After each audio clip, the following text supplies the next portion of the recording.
Maka disunahkan kita untuk mentalkinnya. Nanti ketika mentalkin jangan terlalu sering, jangan terlalu membebani. Jangan terlalu sering itu la ilaha illallah, la ilaha illallah. Enggak gitulah. Berat nanti dia ngerasakan. Di situ Imam Qurtubi juga menyampaikan, jangan terlalu sering karena itu memberatkan dadanya. Jadi ketika mentalkin, saya sampaikan, boleh diganti atau enggak Ustadz? Enggak lah, talkin itu ibadah. Ibadah itu tauqifiyah. Tauqifiyah itu enggak usah diganti.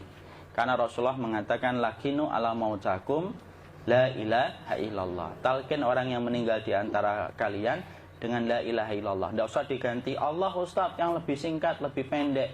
Enggak usah. Subhanallah Ustadz, enggak usah. Kenapa? Karena talqin sudah ditetapkan ucapannya oleh Nabi, begitulah kita mencontohnya. Jadi tidak usah diganti. Cara mentalqin, jadi kalau keadaan sudah tenang, tolong kalau sudah sakaratul maut jangan ditinggalkan. Karena sesungguhnya pertempuran setan itu pada detik-detik kematian semacam ini. Dan betul-betul berusaha untuk menjadikan dia murtad. Nanti makanya di situ di buku nanti dibahas kan, pertempuran setan itu sampai detik-detik orang mau mati itu sudah ayo kufur, murtad aja tuh, kamu sakit kan? Nah, itu kayak gitu. Makanya jangan ditinggal. Capek gitu kok nggak meninggal gitu ya. Udah gantian mas. Dan jangan kemudian meninggalkannya. Makan dulu gitu. Udahlah, janganlah. Terus ditampingi terus. Kalau bisa ya sudahlah, berikan waktunya kita untuk sementara waktu itu betul-betul berkhidmah kepada orang yang kita cintai terakhir kalinya. Cara kita kemudian mentalkin adalah, yaitu adalah di sebelah kanannya la ilaha illallah. Biarkan dia mencerna dulu, tidak usah buru-buru kemudian kita langsung nimpali lagi. Dia mencerna dulu sembari kita doakan, peluk, ya Allah dimudahkan gitu. Kalau ada orang yang bisa ngucapin la ilaha illallah itu siapa yang memberikan itu Ustaz? Yang memberikan kekuatan Allah Pak. Karena ngomong aduh aja sudah tidak mampu. Makanya Allah berfirman dalam surat Ibrahim, yusabbitullahu alladhina amanu bil qawli tsabit fil hayatid dunya wa fil akhirah. Allah teguhkan perkataan orang yang beriman dalam kehidupan dunia dan akhirat. Dunia itu ya ketika menjelang kematiannya. Makanya dia bisa ngomong la ilaha illallah. Sebenarnya ngomong aduh aja udah gak mampu. Kalau bisa ngomong, dia pasti ngomong aduhnya dulu. Tapi Allah yang menggerakkan. Ngomong la ilaha illallah. Makanya mangkana akhiru kalamihi la ilaha illallah dakhalal jannah. Barang siapa akhir kalamnya itu adalah la ilaha illallah, pasti masuk surga.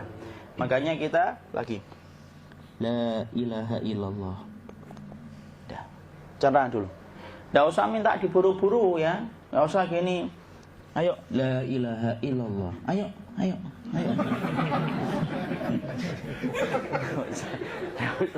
Enggak usah gitu. Ya, biarkan dia pelan-pelan gitu. Ayo tapak, ya Allah capek saya Pak. Enggak usah gitu. Ya ucapkan la ilaha illallah. Kemudian dia mencerna. Lalu kalau dia sudah mengatakan, untuk mengatakan la ilaha illallah. Ya, kalau sudah mengatakan la ilaha illallah, berarti sudah. Enggak usah ditalkin lagi, enggak usah. Belum meninggal juga Ustaz? Enggak apa-apa, biarin aja. Dia di situ aja. Kecuali dia ngomong lagi dan enggak usah diajak ngomong, alhamdulillah ya Pak, ya Allah gitu. Terus dia jawab, alhamdulillah.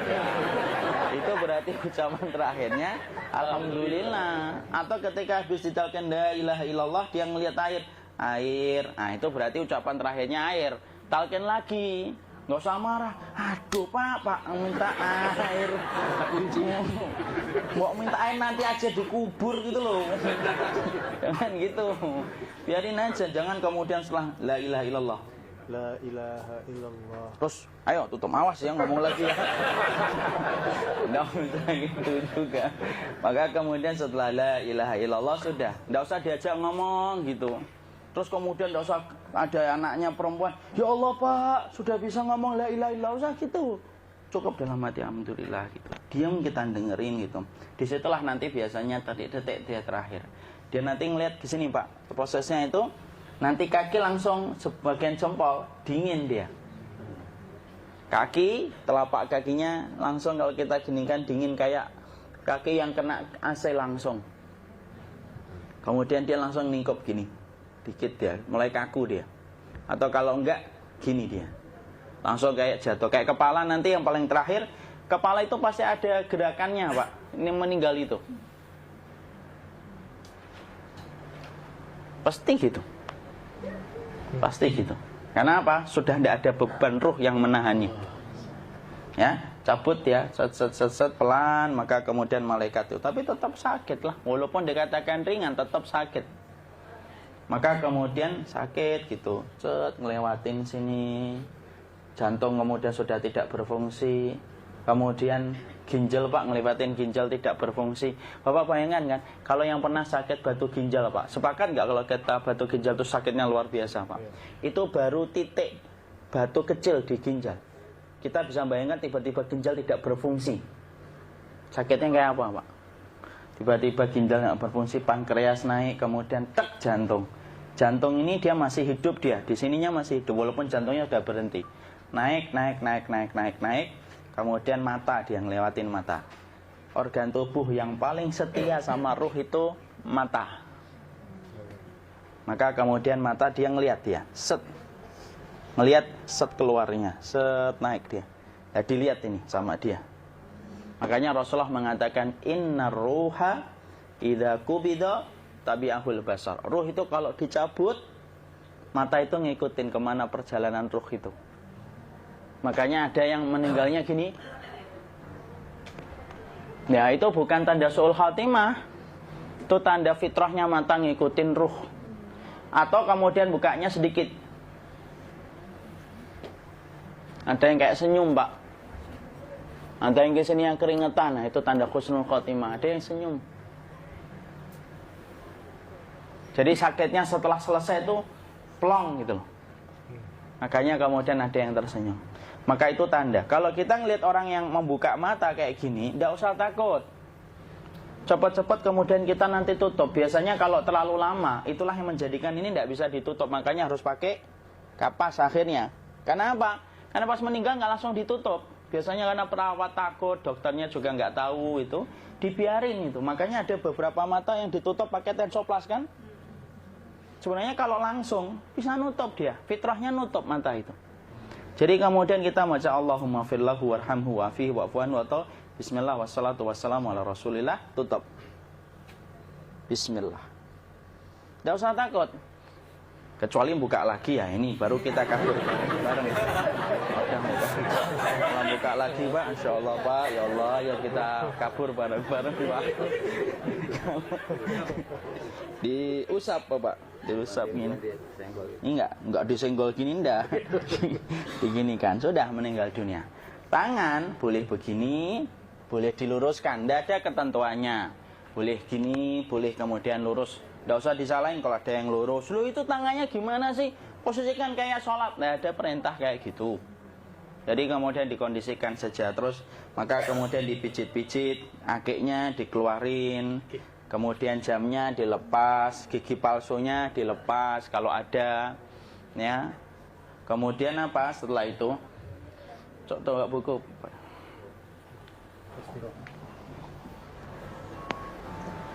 Kemudian kalau bisa awal-awal, kemudian taruh buku atau sesuatu yang agak berat di perutnya ketika baru meninggal dunia. Kenapa kemudian ditaruh kayak gini? Bukan apa-apa, supaya membantu sisa-sisa pencernaan dia untuk keluar. Nanti, Pak, biasanya kalau kita taruh agak yang berat gini, atau kemudian kita gini-gini kan, ini udah makan belum, Maki? Udah makan belum makan kok udah gede ya. Maka pencet-pencet kayak gini biasanya nanti ketika dimandikan, nah pas dimandikan diginikan saja. Aduh. Nah ini dia sudah keluar di belakang, dia gini. Terus nanti keluar dia. Nah ini keluar langsung di belakangnya. Dan memperlakukan orang kalau sudah meninggal dunia itu yang lembut gitu. Kenapa? Inna kasra admil mayyiti ka kasri admil hayyi. Mematahkan tulangnya ketika orang sudah meninggal dunia itu lebih dia rasakan sakit ketika mati daripada ketika masih hidup. Tuh Islam itu sampai sama orang mukmin itu kalau sudah meninggal aja sampai selembut itu.